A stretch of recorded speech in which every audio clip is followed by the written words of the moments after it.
الحمد لله رب العالمين والعاقبة للمتقين والصلاة والسلام على رسوله النبي الكريم أما بعد فأعوذ بالله من الشيطان الرجيم بسم الله الرحمن الرحيم اللهم صل على محمد وعلى آل محمد كما صليت على إبراهيم وعلى آل إبراهيم إنك حميد مجيد اللهم بارك على محمد وعلى آل محمد كما باركت على إبراهيم وعلى آل إبراهيم إنك حميد مجيد۔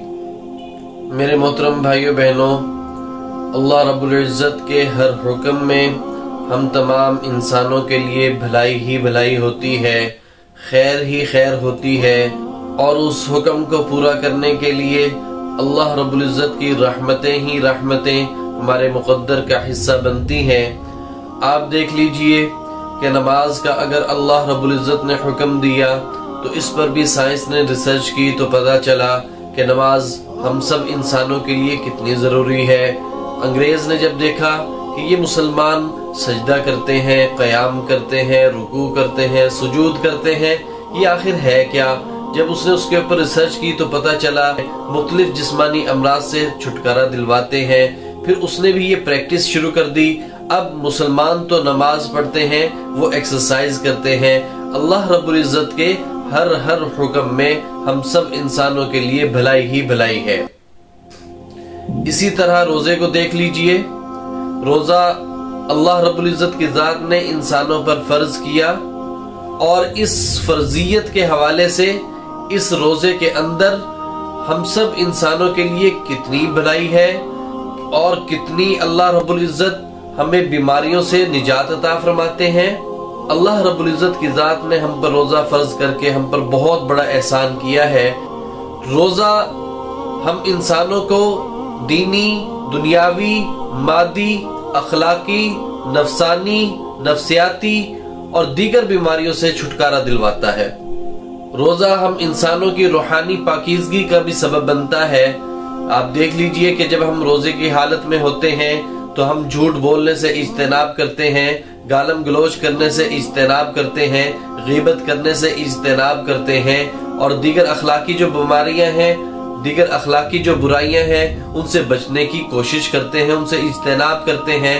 جب ہم اپنے آپ کو تمام اخلاقی بیماریوں سے دور کر دیتے ہیں تو ہماری روح پرسکون ہو جاتی ہے، پھر ہم پازیٹیو تھنکنگ رکھنے والے انسان بن جاتے ہیں، ہم مثبت سوچ رکھنے والے انسان ہو جاتے ہیں۔ اور یاد رکھیے، جو شخص مثبت سوچ رکھتا ہے وہی زندگی میں کامیاب اور خوش رہتا ہے، اور جو شخص منفی سوچ رکھتا ہے ناکامی اس کے مقدر کا حصہ بنتی ہے اور وہ ہمیشہ ناخوش رہتا ہے۔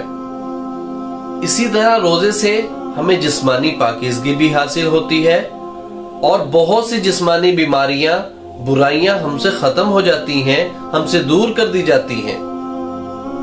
جب ہم روزے کی حالت میں ہوتے ہیں تو 5 وقت کی جب ہم نماز پڑھتے ہیں، اور 5 وقت کی نماز پڑھنے کے لیے جب ہم وضو کرتے ہیں تو یہ جو وضو ہے یہ میرے اور آپ کے جسمانی گناہوں کا کفارہ ہو جاتا ہے، کہ وضو کے ایک ایک قطرہ گرنے سے میرے اور آپ کے گناہ اللہ رب العزت دھو ڈالتے ہیں۔ میرے محترم بھائیو بہنوں، روزے سے ہم بہت سے جسمانی امراض سے بچ جاتے ہیں۔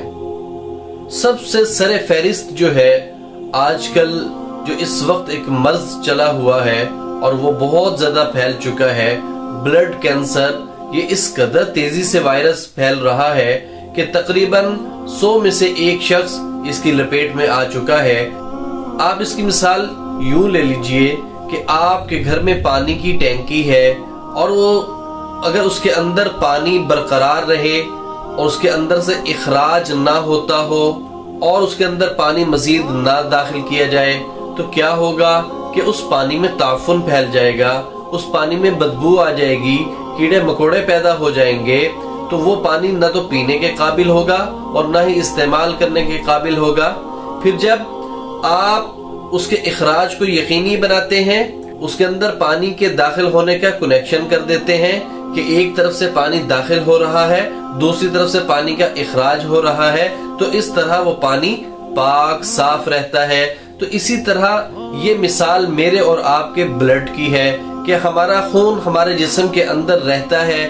ہم سارا سال رمضان کے علاوہ بھوک لگی تو کھا لیا، پیاس لگی تو پی لیا، نہ چاہنے پر بھی کبھی اس دوست کے پاس بیٹھے تو وہاں سے کچھ کھا لیا، کبھی فلاں کے گھر چلے گئے تو وہاں سے کچھ کھا لیا۔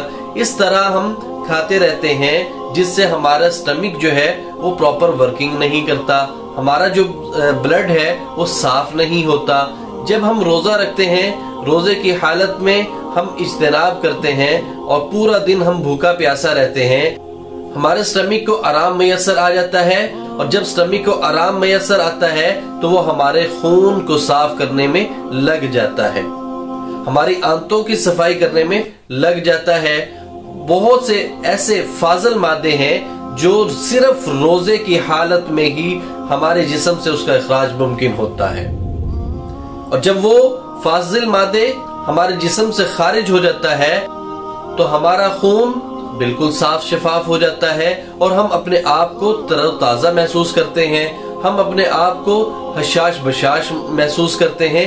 یہ کیسے ممکن ہے؟ یہ صرف اور صرف روزے کی وجہ سے ممکن ہے۔ آپ یقین جانیے، یورپ میں ڈاکٹرز روزے سے مختلف امراض کا علاج کرتے ہیں، اور وہ کہتے ہیں کہ ہفتے میں ایک دن کا فاقہ انسانی صحت کے لیے نہایت ضروری ہے۔ میں قربان جاؤں اپنے رب کی ذات پر کہ اس نے مجھے اور آپ کو رمضان المبارک کا خاص مہینہ عطا کیا۔ یہ وہ مہینہ ہے جو تمام مہینوں کا سردار، اور پھر یہ روزے جب ہم رکھتے ہیں، جب ہم روزے کی حالت میں اللہ رب العزت کے سامنے دست سوالی ہوتے ہیں تو یقین جانیے فرشتے آمین کہتے ہیں۔ میں قربان جاؤں اس رب کی ذات پر کہ جس نے روزہ عطا کیا، حالانکہ اللہ رب العزت کو ہمیں بھوکا پیاسا رکھنے سے کوئی فائدہ نہیں، کوئی نقصان نہیں، نہ اللہ رب العزت کے خزانے میں کمی واقع ہو سکتی ہے۔ اللہ رب العزت کی ذات نے یہ رمضان کا مہینہ مجھے اور آپ کو ایک تحفے کے طور پر دیا ہے، اس لیے دیا ہے کہ ہم اس کے اندر اپنی روحانی پاکیزگی حاصل کر سکیں، جسمانی پاکیزگی حاصل کر سکیں، اور یہ جو انسانی باڈی ہے، انسانی مشین ہے، اس کی صفائی کو یقینی بنایا جا سکے۔ اب جو لوگ روزہ رکھتے ہیں وہ ان تمام نعمتوں سے خاطر خواہ فائدہ اٹھاتے ہیں۔ روزے کی وجہ سے بلڈ سے جو فاضل مادہ ہے وہ ختم، اور پھر بلڈ بالکل فریش، ایسے جیسے ابھی کسی نے سٹور کیا ہے۔ میں قربان جاؤں اپنے رب کی ذات پہ، سبحان اللہ۔ تو لہذا رمضان المبارک قریب ہے، اس کا خوب اچھے سے استقبال کرنے کی تیاری پکڑیے اور عہد کیجئے، عزم کیجئے، انشاءاللہ العزیز ہم رمضان المبارک کے تمام روزے رکھیں گے، اور ان روزوں سے جو اللہ رب العزت نے فیوز و برکات میرے اور آپ کے لیے رکھے ہیں ان تمام کو اپنی جھولی میں سمیٹیں گے انشاءاللہ۔ وآخر دعوانا ان الحمدللہ رب العالمین۔